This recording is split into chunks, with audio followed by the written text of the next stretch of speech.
రేవంత్ సర్కార్కి ఒకే రోజు 2 అంశాల్లో సుప్రీంకోర్టులో ఒక రకమైనటువంటి షాకింగ్ పరిణామాలు. ఇప్పటికీ 10 మంది ఎమ్మెల్యేలకు సంబంధించినటువంటి కథ అలాగే నడుస్తుంది. వాళ్ళు చివరికి కోర్టుకి ఏం అఫిడవిట్లు ఇచ్చుకున్నారు, అబ్బెబ్బే మేము పార్టీ మారలేదండి అది అపోహ అంటున్నారు. స్వయంగా రేవంత్ రెడ్డి చేత కండవాలు వేయించుకున్న ఎమ్మెల్యేలు కూడా.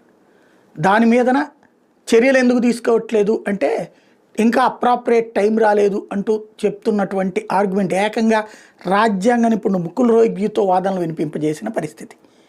సుప్రీంకోర్టు నిలదీసిన పరిస్థితి ఏంటిది అని ఇవాళ కోర్టులో మళ్ళీ ఫైనల్గా టోటల్గా ఇరుపక్షాల వాదనలు, అటు స్పీకర్ వాదనలు అయిపోయినాయి, ప్రభుత్వ వాదనలు అయిపోయినాయి, ఆ ఎమ్మెల్యేల వాదనలు అయిపోయినాయి, ప్రతిపక్షమైనటువంటి బీఆర్ఎస్ వాదనలు అయిపోయినాయి.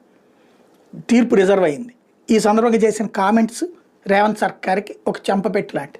నెంబర్ 2, హెచ్సియు దగ్గర ఉన్నటువంటి భూముల వివాదం. అందులో దాదాపు 10 రకాలైన వన్యప్రాణులు ఉన్నాయి. అదే సందర్భంలో అది అడవిలాగా